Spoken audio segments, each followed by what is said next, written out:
Hi everybody, it's Joey Remenyi here from seekingbalance.com.au. I'm a vestibular audiologist and a neuroplasticity therapist, and I specialize in helping people with difficult, complex, and persistent forms of vertigo and tinnitus. I assist people with healing and particularly with listening to the wisdom in their body so they can actually rewire, retrain, and recalibrate their sensory system. So it can sound too good to be true, and that is why I'm really passionate about sharing case studies and helping you meet people who have actually gone through this healing process. I've personally gone through the healing myself, having had both vertigo and tinnitus, and I can tell you I am good as gold, except today I have a head cold. So I may be blowing my nose with tissues and whatnot. But as far as the vertigo and tinnitus is concerned, I've actually been really fortunate to have these skills to reset my brain and return to normal. So today, I really want to introduce you to a special person calling in from Spain. Her name is Laura, and Laura's going to talk to us about her journey of recovery. We don't actually know Laura's diagnosis, but it sounds like it could be any combination of very complex BPPV, vestibular migraine, and triple PD, persistent postural perceptual dizziness. So for those of you out there who are in this world of limbo, what's my diagnosis? I've been diagnosed with everything from labyrinthitis to Meniere's and so on. Laura is going to be a great case study for you. So welcome to the call, Laura, and thank you so much for your time. You're welcome. Thank you. Tell us all a little bit about your dizziness journey. I know it started 19 or 20 years ago. Mm-hmm. We don't need all the details intimately minute by minute, but do you want to talk through a little bit of that helpless, hopeless cycle that we inevitably get stuck in and that transition point for you? Okay. Yeah, it started a long time ago, and sometimes it's been quite acute and sometimes it's been non-existent, but it's been something that has been with me for almost 20 years and constantly feeling like that I'm not getting answers, and even sometimes questioning if I was making it up, if I was imagining it, you know?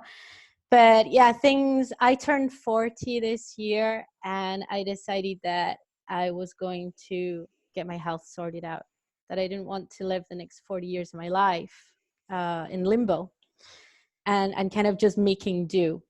Yeah. So I actually hit a crisis point though at the beginning of this year where the vertigo and the I felt like everything was on a slope.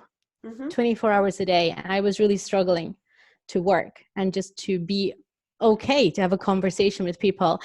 And I also had this idea in my head that the vertigo was causing anxiety, and anxiety was probably causing more vertigo than what was actually there. So there was the problem that was causing the vertigo, plus there was extra vertigo being caused by anxiety. Yeah. And I reached that real crisis point in my life. And I actually went to the doctor one day and I asked him for something to help me with anxiety.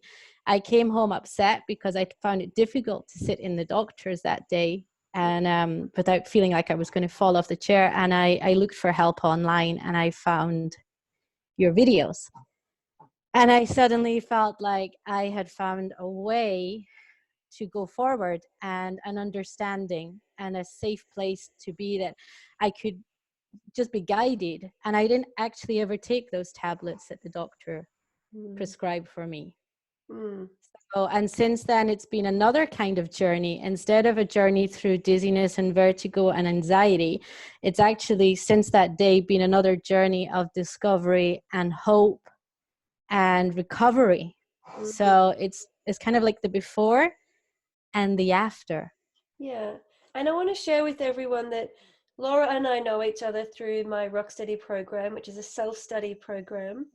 And it's a nurturing process over 12 weeks with weekly emails and modules and audios and videos and support resources for helping retrain the brain physically, mentally, emotionally, and spiritually.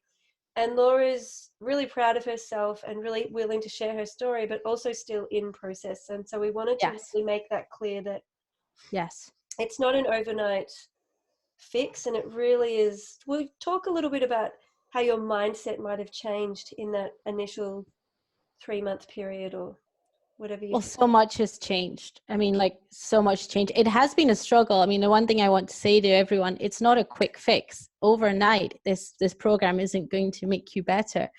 It's a real sense of discovery about yourself. And sometimes it's actually quite unpleasant because you have to look into yourself and you have to kind of face up to some things that you might not like in order to go forward.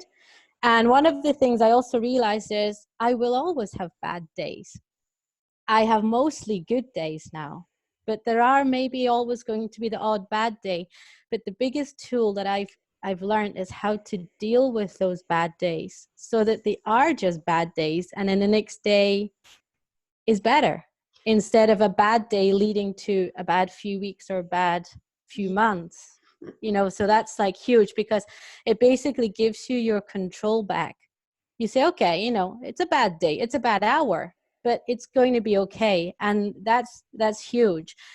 But the program, it's not only allowed me to have some kind of control and understanding about what's happening in my body, but it's actually affected other parts of my life too.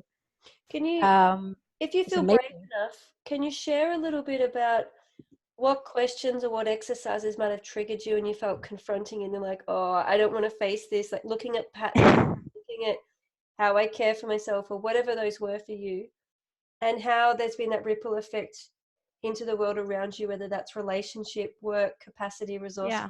all of that. My mindset before was, and I think it was not just came from me, but it came from before this not really understanding what was wrong with me, was I just had to plow through it.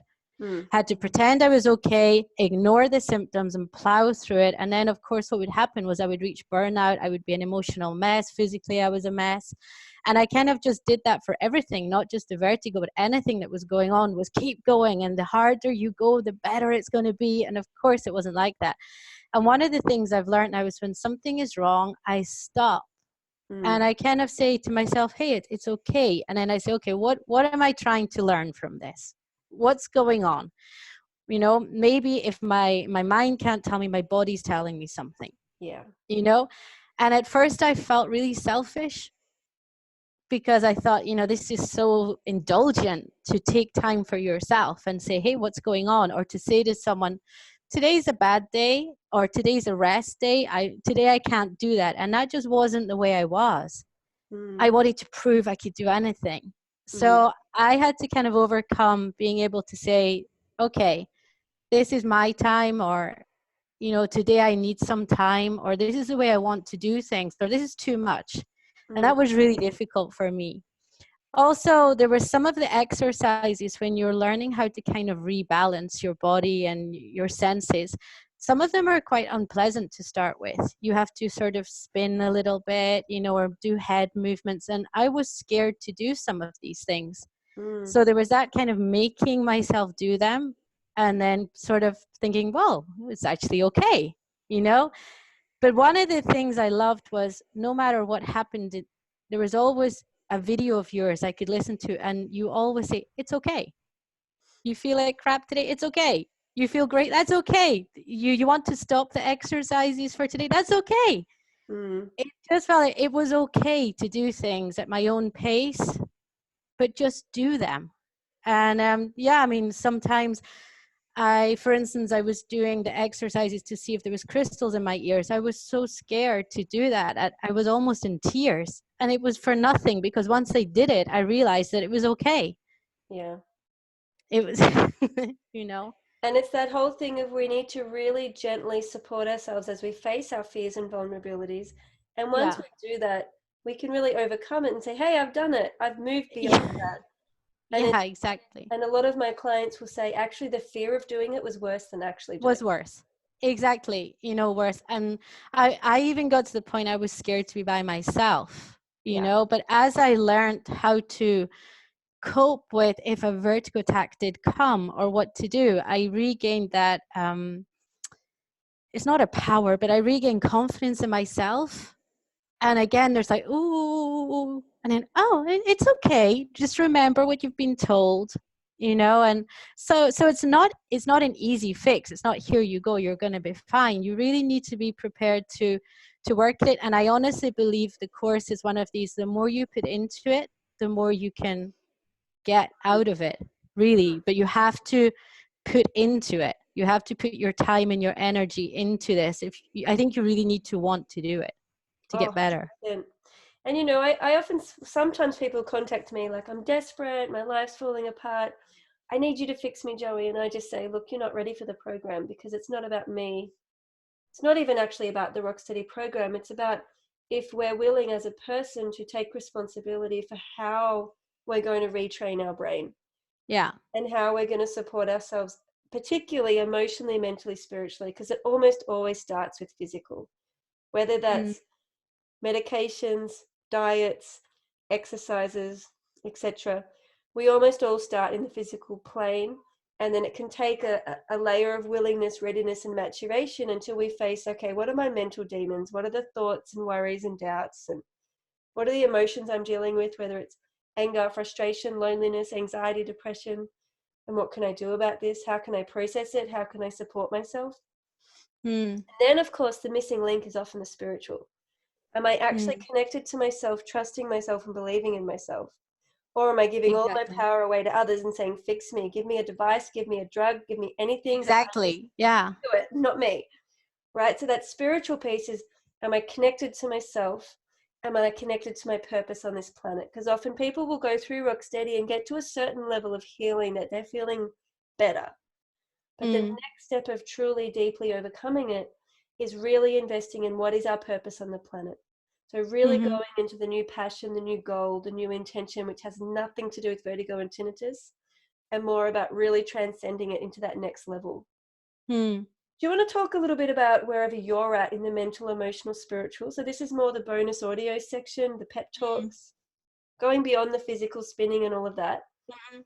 Where are you at in that stillness, in the body scans, in the meditation kind of aspect of healing? How are you going? I'm actually kind of at a new level, because for a while there, I was doing the body scans and I was going through them, but I didn't really get it. I was doing it. It felt nice. I really needed to listen to your voice while I was doing it, or I lost focus. Mm, And I found that deeply soothing to listen. I actually downloaded them on my phone so I could take them with me places. And then there was one day I just got click, and I was like, wow, wow, this is exciting. But I've got to the point now where, I don't know, let's say there's 0 to 100%. Let's just say I'm at 60, but I'm still learning. I'm still getting more out of this. And as I think I commented to you before, I was such a mess when I started all this that I feel like I was just at the edge, and the edge helped me, but I'm getting more and more towards the center. And every time I repeat these things and every time I do them, I mm, get more and more out of them. mm. And so I'm just kind of going through it. Now I don't do it every day, maybe a few times a week, whereas at the beginning I needed to do things every day. But every time I do it, I get deeper and deeper within and more out of it and more understanding. Yeah. Are you doing any of the written work or the journal reflective work to help you really get to know your gratitudes, your blessings, your fears? Yeah. I mean, I can't. They were actually, I've got them around my office. Yeah. Cool. Again, I felt really strange doing that to begin with, because it felt very self-indulgent to Mm-hmm. me. But then I realized, wow, there's stuff coming down here that I didn't even realize was up here, and it's suddenly coming out here. And one of the things that really helped me as well was you encouraged us to do kind of a board where we put where we wanted to go, what we wanted to do. Mm-hmm. And I found that was so good just to make things clear in my head. So I've been doing, I think I've done everything, Great. even things that I kind of was like, well, I'm not sure. I thought, do it, and I think I've done everything you recommended Yeah, quite a few times. and I think just keep doing it again and again, because the process, it's not like you just do it once and then, oh, your brain's got it. It needs that repetition. And so when we figure out what activities, tools, skills, or processes can I do to release, let's say, joy neurons or stability neurons or confidence Yeah, neurons, the more we do those things for ourselves in daily life, the more we're firing those neurochemical cocktails, and yeah. we're actually creating that neuroplasticity network to formalize itself and become more robust. Mm-hmm. The program is a great place for educationally learning and seeing what's possible. But then when we put the program aside and log out, we actually go into life and we say, I feel really good when I play my violin, or when I tend to my garden, or when I cook a soup, or when I do the laundry. So those Yeah. things can actually become part of our ritual and part of our resetting. Yeah. And Yeah, I absolutely agree with you on that. And it's taking time to do those things. prioritizing feeling good.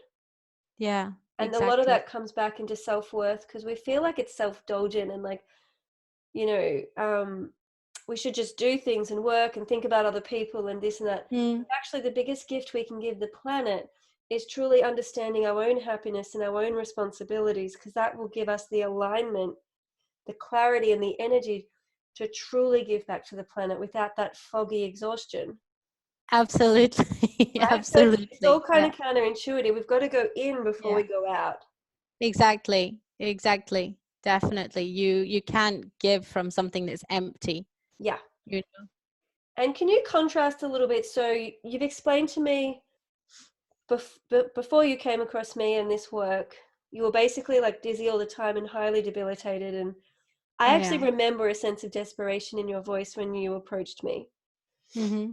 Can you contrast a little bit the emotions and the physical avoidance behaviors or triggers that you've now outgrown? Like, you just know that you're not there anymore. You're in a new phase of your healing.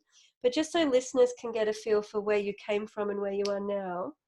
It was crazy before. I mean, there was things like I didn't understand exactly what was happening to me, which caused fear. But I actually I've made a lot of changes since I started this course. I've moved house, but the house I was in before, there was is typical old Spanish house. There was lots of decorative tiles and things, and I found all the visual stuff. I couldn't even shower properly.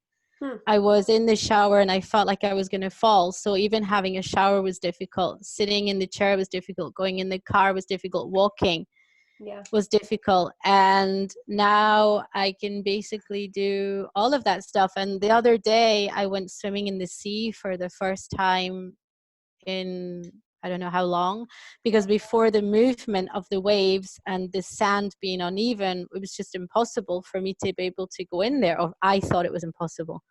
Yeah. But there's things like I'm swimming again. I was frightened to swim because I was scared I would get an attack in the pool. Yeah.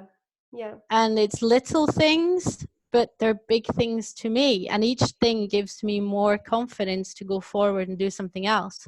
Have you noticed any changes to either your relationship to yourself or relationship to other people? Yeah. Yeah, definitely. There's I think one of the things that's huge is I kind of have found an inner peace Hmm. in myself, Yeah. because I was living very much on the edge with a lot of anxiety. And we're talking anxiety day and night, of that fear, feeling fear and unable to relax. And that's exhausting. It That, truly that is is. absolutely exhausting. And in my work, I'm a teacher, I have to be happy. And so, and outgoing. And I had to really push myself at work. So after work, I was just absolutely Mm. done. And so now I kind of have more of this, I'm just more peaceful, happier person. And of course that makes me an easier person to be around, and I'm more relaxed and I have more time and energy to give to other people. So Amazing. hugely. Yeah. I love the releasing neck tension and shoulder tension exercise. Did you try that one? Yeah, I actually do it at my desk, because I spend 5 hours a day at my desk. I teach online, so I find between classes it's a good time to do Yeah. that. But I also have found that since the anxiety has literally disappeared, that my neck is way better. So Yeah. I think before, obviously, I was holding everything tight. Yeah. I'm exactly the same. When I'm good, relaxed, and on top of my life, my body is soft and fluid and easy. Yeah. But when I'm at crunch time and I'm chasing deadlines or expectations or whatever, I Mm, crunch up and I hold my posture differently, and that's when I have yeah. to really go back into my daily practice and have the answer. Hmm. Yeah. So Exactly. what does listening to the wisdom of your body mean for you? And what do you Oh, think your wow. vertigo has taught you, brought you, or gifted you? I've learned so much that I was fighting my body. I seen my body as the enemy because I blamed my body Yeah. on me feeling really horrible. And I also kept thinking, why are there people out there that can eat and drink and smoke and do whatever they want and they seem to be fine? And I try to take care of myself and I'm just constantly up against problems in my body. So I kind of was against my body. And now I've realized that I love my body and my body's not my enemy, and it's actually telling me things and it's not up against me. We're working together here, mind and body and soul and everything. And I've kind of made a friend here in myself. And I've realized, hey, we're going to be together. We are together forever here. And it's a huge sense of peace. And I mean, I say, out with the whole vertigo thing, I had a few other health issues going on. And I am now on no medication at all at the moment. This time last year, I was on 3 or 4 different tablets a day for various things. I'm on no medication. And it's not Right. just some sort of miracle. It's just listening to my body and making some changes and listening again and trying things that feel right. And when it doesn't feel right, stopping that. And that was something I never thought about doing before. Yeah. Well, often we put ourselves into these expectation loops where it's like, well, I should, I must, I need to, I'm obligated. And we end up Yeah. operating on other people's systems or other people's expectations rather than going, you know what, this is actually not working for me. For me, I need to do this differently, or I need to not do this at all, Hmm. which is something a conversation we start quite early on in module 2 in the program, looking at priorities, limitations, and boundaries. Yeah. It's really listening. And the other strange thing is that, I haven't got a perfect body. I'm small. I've got curvy bits where I should have cellulite, everything else. And I've just kind of got an acceptance for that too, after for years hating myself really and my body. This whole thing of listening to my body and accepting it has actually kind of affected the way I see myself physically now. Mm, And for years, I wouldn't go to the beach. I was like, oh, my legs are like tree trunks. I don't want to do this or that. And I'm kind of like, I don't care. This is it. yeah, This is the way it is. It's okay. beautiful. And that's a lot of self-compassion coming through. And I think, tapping into our self-compassion can be such a foreign concept to so many people.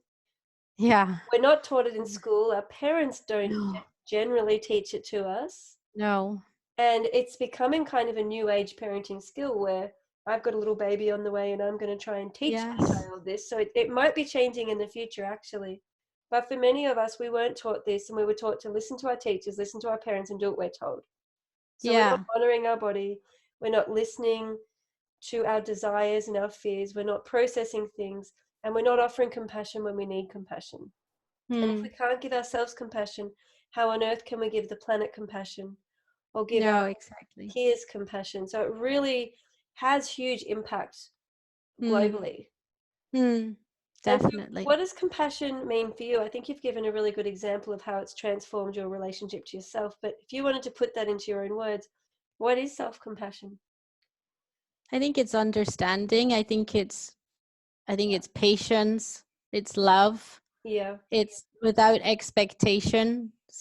And I say, I think from you, I have become a better person, and that will reflect on my daughter, yeah, and my relationship with, my new partner and stuff. So it's a ripple effect.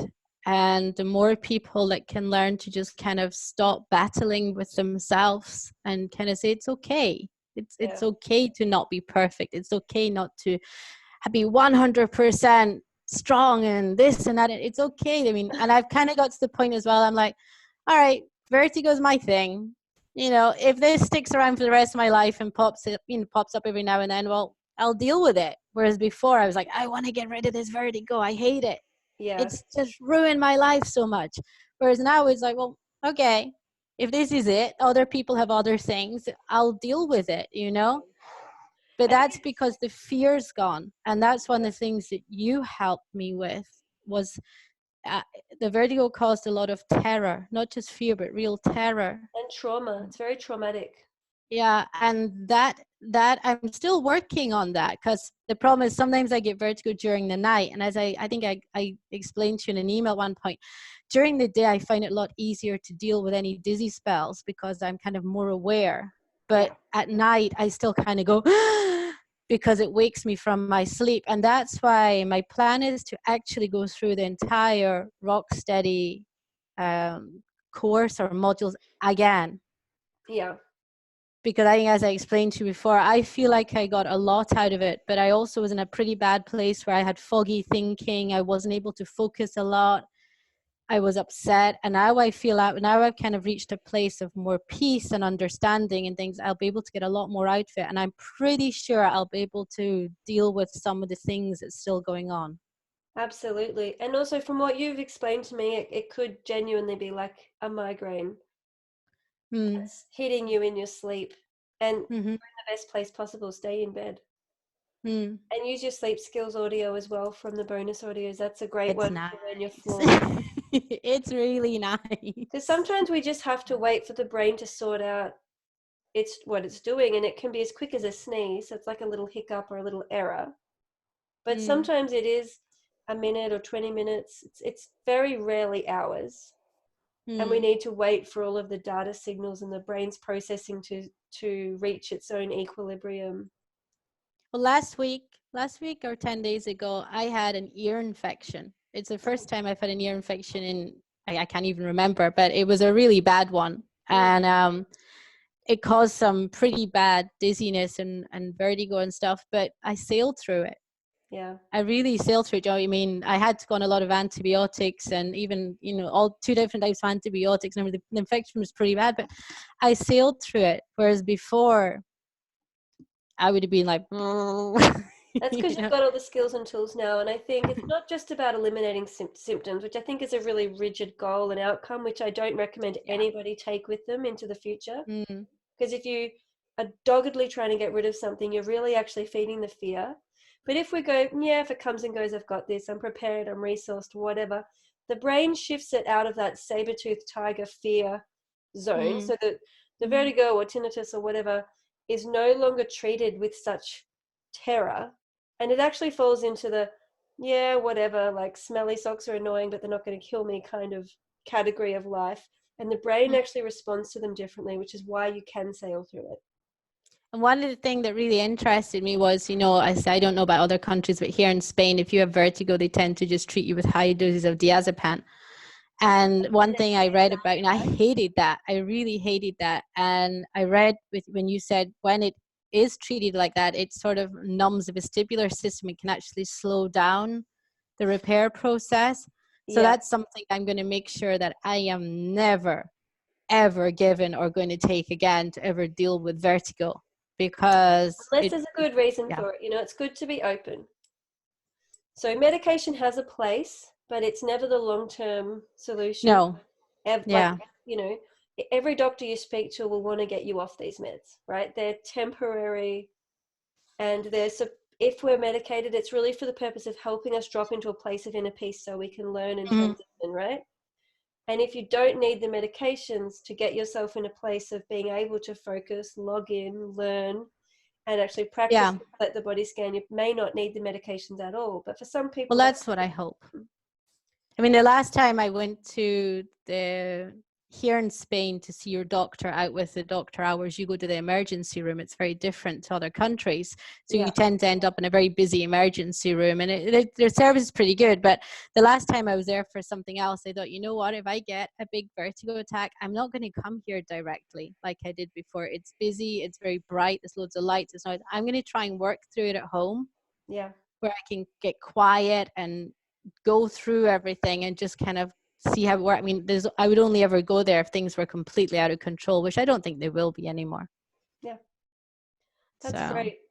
So if there's anyone out there listening who's feeling pretty helpless, pretty hopeless, pretty victimized, despairing, maybe they've had 20 years of symptoms, what message would you have for those listeners who are feeling like, no way, not true, can't believe it? I was there, I was really there. And I would say that, I mean, I started off, I found you on YouTube and I just I did a few of your videos and stuff, and I say it was hard because I managed to get in there a little bit into the zone to understanding, but I was just kind of clinging on. If Mm. you could understand, I'm clinging on with hope, but I couldn't really see the way forward. But I would say try this and just be prepared to keep working, and there'll be days you feel that you don't get anywhere, and there'll be days you feel you take big steps forward, and there's days you go backwards. Mm-hmm. Don't give up. Keep going forwards, and really it's worth it. It's worth it, and it's worth it to invest the time in yourself, Yeah. because it it can change your life, you know Yeah. And and I in think, so many other ways than just dealing with vertigo or tinnitus, because once you're there, you'll realize that it's just a little part of your life, the vertigo and the tinnitus. There's lots of other things going on. Instead of it being your life, it will become just a little bit. yeah, and many people, they really genuinely do overcome it. So it's just that process of staying with it and teaching the brain that everything's okay. Yeah. It's very And much, if you don't overcome it 100%, you'll soon realize that even on the bad days, it's not so bad, that yeah, you can deal with it, yeah. And a you little know? bit like, I did a post on our Facebook group today about having a head cold or allergies or migraines or skin Mm. irritation. Humans aren't perfect every day. In fact, perfect is a terrible aspiration and goal. It's unrealistic, and no one is feeling great every day. So this Yeah. idea of being able to ride the roller coaster of being human and navigating our human life means we need to have space for self-care. We need to have space for feeling not quite right. And we need to know how to nurture ourselves through that, so it can be a blip in the system. Sometimes it can literally be a bad hour or a bad 20 minutes. Yeah. Challenging hour, a challenging 20 minutes, I should say. Um, and then the rest of the day, we're totally fine. And if we have that space for it and the capacity to listen to it, gain the wisdom from it, figure out what actions to take, it can pass very elegantly. It doesn't need to take over our week, our month, our year, or our decade.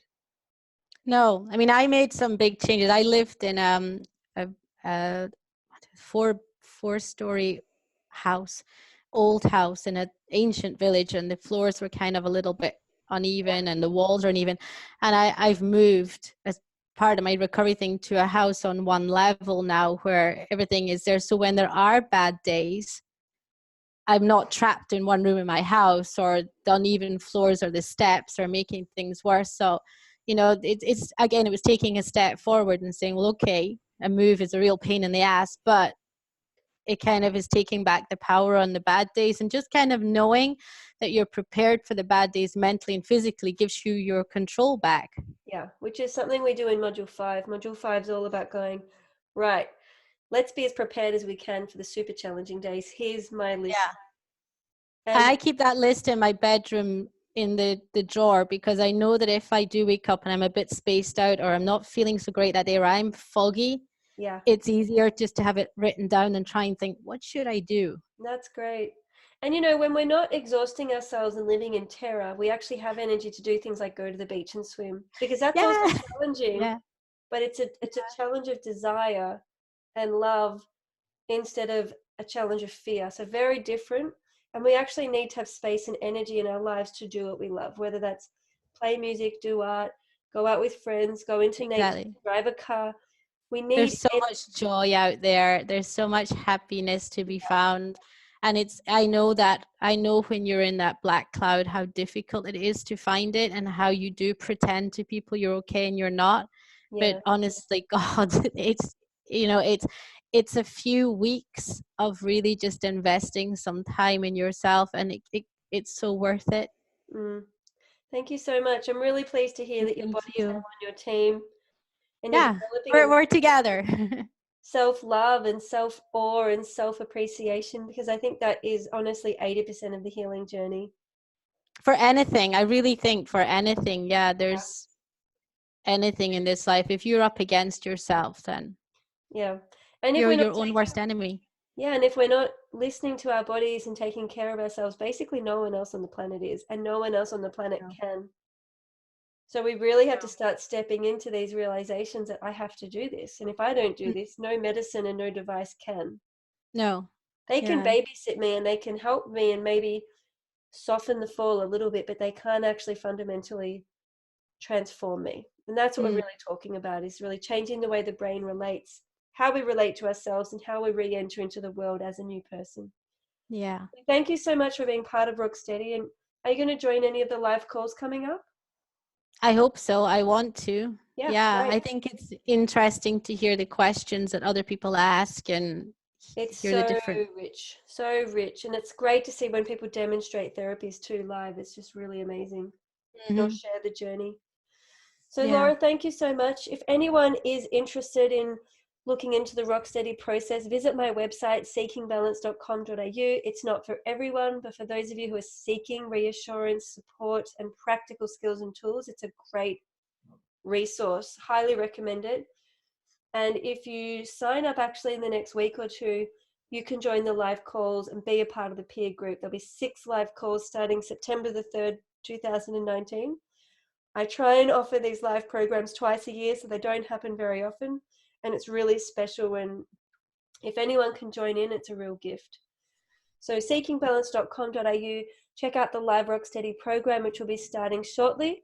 And you can join people like Laura who are well on their way with recovery, sharing their Yeah. insights and really sharing the journey. So thank you so much for your time. Really, really appreciate it. No, thank you, because I couldn't have done this without your help. So Well, maybe you could have realistically, but I think we just sped it up for you. Maybe instead of it I don't taking know. 40 years, it I only mean, took like, 10 years, right? I'm a Reiki practitioner and I know about the healing and stuff, but I'd reached such a dark place that Yeah. I really didn't know where to go. And I felt so defeated. So I'm not sure. I think I knew I wanted to go, but I didn't know how. So I actually firmly yeah. believe that you would have done it without me, but I do think my program helps speed it up for people.